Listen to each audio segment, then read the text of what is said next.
Hello, everybody, and welcome back. This is part of a series of videos about the Growth Strategy Partners short sale process. Hopefully, you have watched the prior videos and understand the process well.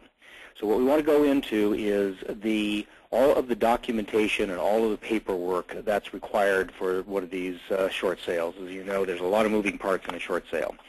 So let's go on. When we send you an email with what you're going to receive from us, is you're going to be receiving a signed offer for your property, a trust that has been specifically created for your client, and a zip file with all of the documents.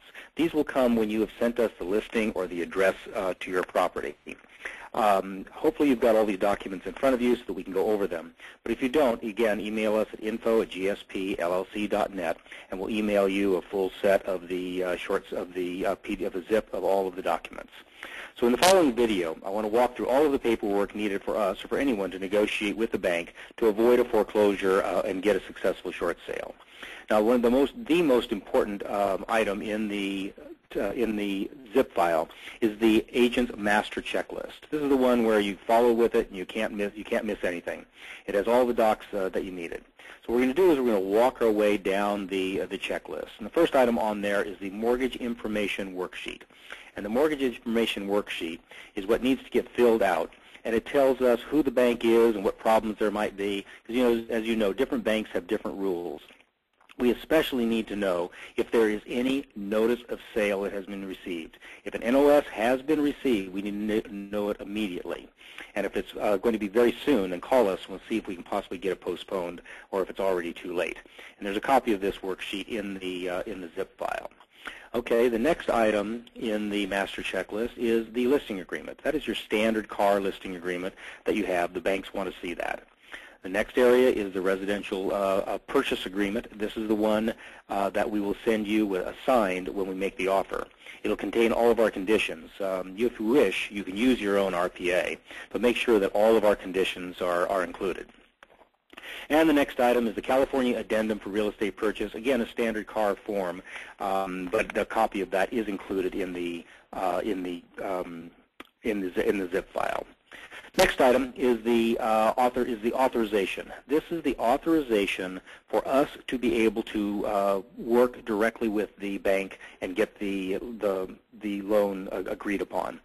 So it has to be signed by the homeowner, and it has to give us the name of the homeowner, loan, etc. On that. However, what we want to ask you is this authorizing entity area down here in the middle of it, please would you keep that blank, because we need to be able to fill in the name of the specific attorney or negotiator who is going to be working with them. So get your homeowner to sign it, make sure the name is printed, and give us a Social Security number for that. All right, going back to the master checklist on this, you've got the next area that we're going to be working on is the hardship letter.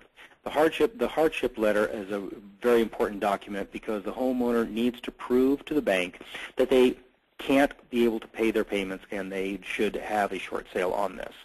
So we've said what we need in there, a detailed description of why you've fallen behind, why you currently can't pay your mortgage, why that won't change, any efforts that you've taken to keep current or modify the loan, and problems with the house in detail, such as things like roof leaks, upkeep, pool problems, etc. Remember, this is not a sale. You're not trying to make the house worth more. You're actually trying to make it worth less and convince the bank that you need to be able to get a short sale to get out of it. So we give them a standard there, some standard wordage, and you can that you can use there. Next item that we're going to be looking at is the real estate agent negotiation fee agreement. First, I didn't mention this before. You need if there has been a notice of default or notice of sale, make sure that we get copies of those. Okay, real estate agent negotiation form. This is the form that that I went into detail with on the commissions video.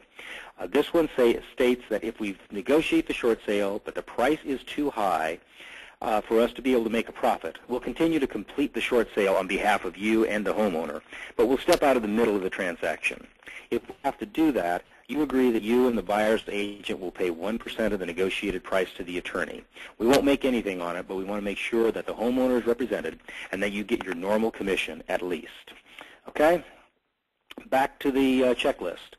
The last item is the homeowner checklist. That is simply a list that you can give to your client so they can find all of the papers that are needed to begin the negotiation. Just print this out, give it to them, and they can check them off as they find the items. All right. Next section. Next section is the forensic audit paperwork. This is the information that the attorneys use to find all of the errors, misstatements, overcharges that the bank made when the homeowner got his last loan, whether it was a refinance or a purchase. Now, I'm sure that you're very familiar with all of the docs that are needed. They should be in one large package that the homeowner received from escrow when they did their refinance or purchase. Find all the papers you can, but if you can't find them all, just let us know, and we'll work with what we have. The more we have, the more likely we are to find problems that can be used in negotiation. We've listed them here, but look for that envelope that the homeowner got in their last escrow. All right, next item that we want to work with is the trust. You should have gone through a lot of the trust where we spoke about it, and then we walked through all of the items that are the protections for the homeowner. This is the same one we walked through then. Only the areas that I want to touch on here, however, is what needs to be signed. There are three notarizations that need to be done on this. The first one is for the trust itself, and that is at the end here. The homeowner needs to sign at the end, leaving this one blank for us to be able to sign, and then have it notarized right here. After that is the schedule, which doesn't need a signature, but then there's a grant deed. This is a standard grant deed. Obviously, it needs to be signed and notarized before we can be able to move forward here. The next aspect of it is the assignment of beneficial interest in irrevocable trust. Now, this assignment will be held by us in escrow and not executed or filed until the negotiation with the short sale lender is complete to the satisfaction of the trustee, and the trustee authorizes this assignment to be filed. So this will not be, anything will be done with this until we have actually completed the negotiation with the bank and have completely come to agreement. Then the beneficial interest in the trust will be assigned over. This also needs to be signed and notarized and will be held by the trust, by the escrow however. All right, last item on the trust document is the seller's disclosure agreement and statement of understanding. This needs to be signed. This is part of the full disclosure process that protects you and protects us. We want the homeowner to acknowledge in writing that we have made no promises or guarantees. Now, this doesn't need to be notarized, but make sure that you do get it signed, and make sure that you explain these items to your homeowner so that they will understand what the issues are. Okay, going on to the last area on this, the last aspect of this is the standard short sale financial documents. These are the same documents that would be needed for a loan modification if your homeowner has gone through that. I'm sure you know what the items are. They're the usual things. They're the financial statement, income, it shows the tax returns, pay stubs, income statement if you're self-employed, and a copy of the last 2 months' bank statement. We've included a sample or a blank financial statement for you to use in the event that you don't have one for your homeowner. Okay, that's the end of this video. The